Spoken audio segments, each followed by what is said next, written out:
Добро утро! Вчера пообикалях по България.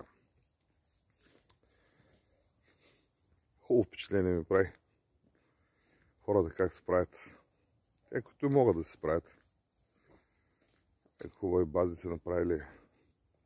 Стегнати, умни, млади хора, компетентни, работят, което е много добре. Нищо, че те са създадени и работят в нищото. Имам предвид нищото. Отвратително положение. Пътища, ремонти, едно безвремие. Просто отвратително. И въпросът се правят причинно-следствени връзки. Как, защо? Всички ме е ясно. Въпросът е, че ако хората в България, които правят нещо, те го правят не поради, а въпреки всички те, които са накацали така наречената държава. Сутринта погледнах едно интервю на този Калин Стоянов. Калин Стоянов, в момента депутат от много начало, бивш вътрешен министър, бивш шеф на ГДБОП. Нели, като кажеш вътрешен министър, ГДБОП и така нататък, малко или повече това нещо трябва да създаде някакви асоциации, на някакъв професионализъм, на някаква сериозност, на някакви качества. И това, което виждаш, е един мякаш селеден, мек, мазен, НМ, както казвам. И абсолютен слуга. Такъв предан на Делян. Делян днеска не ме е тема. Какво е Делян? Що е Делян? Какво представлява Делян? Това въобще няма да коментирам днеска. Въпросът е за тези безгръбначни нищожества, които са качени на държавни постове. Той беше създаден като министър, като протеже на този дърти пияница. Помня го едно време, 90-те години, имаше една хубава кръчма долу до Панчарево и там разпиваше дъртия. Како беше името нещо с Рашков, Бойко Рашков. Бойко Рашков. Ето Бойко Рашков, той издигна от репката Калин Стоянов.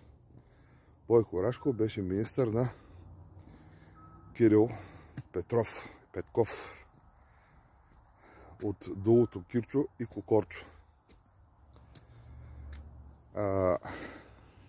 Олигофрени, най-общо, крадци и отрепки. Те пък бяха доведени от така наречения президент български. Айде мене ме оставете. Аз съм някаква чичка там по-надолу нещо. Ами те дето имат бизнеси. Сега, общо взето, тук гледам тези бизнеси, дето търпят развитие в интерес на истината. Или са турски, или са турски източници. Което от само себе си обяснява защо и как им се получават нещата. Ама те, които са редови, които са масови, които не са обвързани, те нямат ли право да съществуват? Няма ли смисъл да съществуват? Няма ли форма, по която държавата да ги подкрепи и всъщност да има реална полза от тях? Явно никой не мисли за общото, никой не мисли за държавата. И не е въпрос за желание или за желание. Аз не мога да приема, че хората с качества са от типа на Калин Стоянов. Имаше тук преди години случай, в който елчовски земеделеца огласи, нали, фирмите на Иван Ангелов и тяхната обвързаност с Бокотиквата. Всички видяха отблизко, що за глупак е Иван Ангелов с нелепите глупости, които дрънкаше. Това е могъщия предприемач на старозгорска фирма Градус, която старозагорска фирма по едно време беше тръгнала да става публично дружество. Не знам дали станаха публично дружество. Преди тях имаше една също така комунистическа тапанарска фирма Меком Силистра.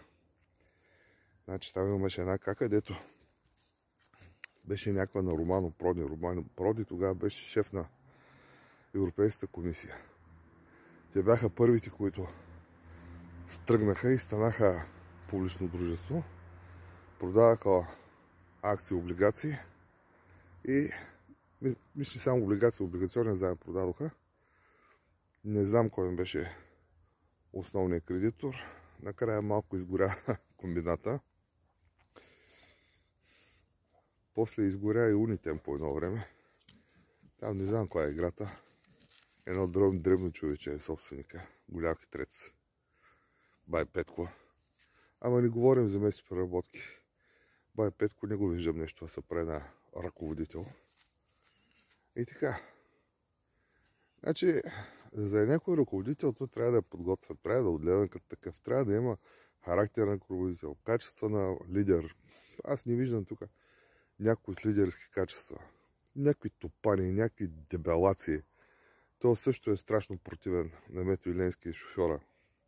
Нали? Наше момче е той. И той един корем, един мях отпорел, един подлец. И той е професионално ръководство, той е министър, не знам си какво, главни секретари, разни негодници. Но като те, никой не се осирал, като Покорчо.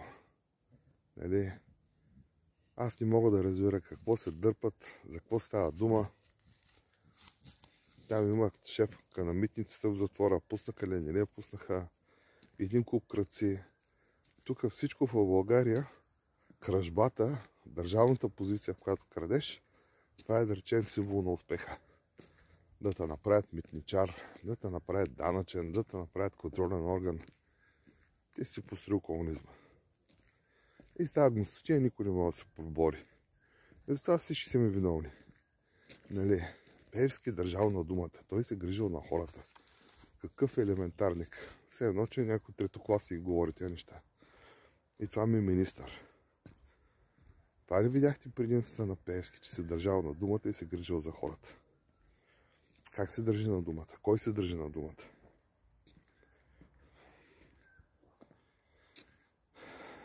Жалка история.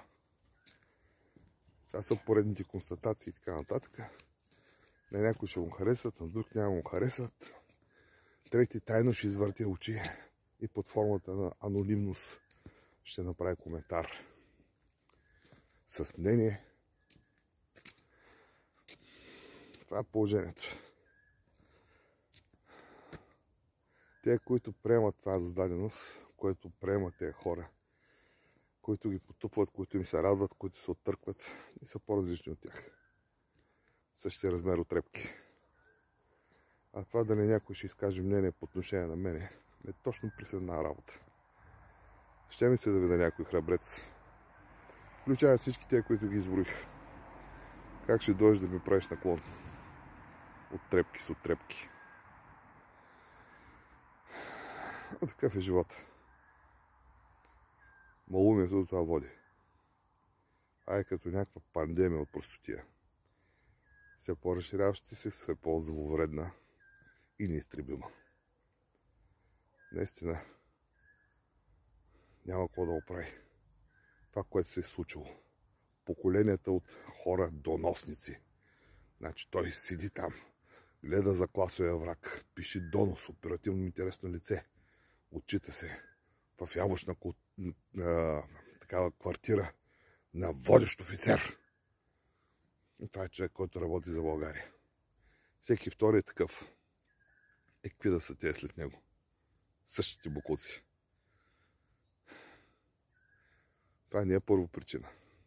Това е следствие от всичко. А това всичко е липса на желание за някаква съзидателна работа. Нещо, което предизвиква усилие. Нещо, което предизвиква болка. Тук всички са по-надолу нещо. Дай по гъс върху найлона и голям кеф. Да живее България!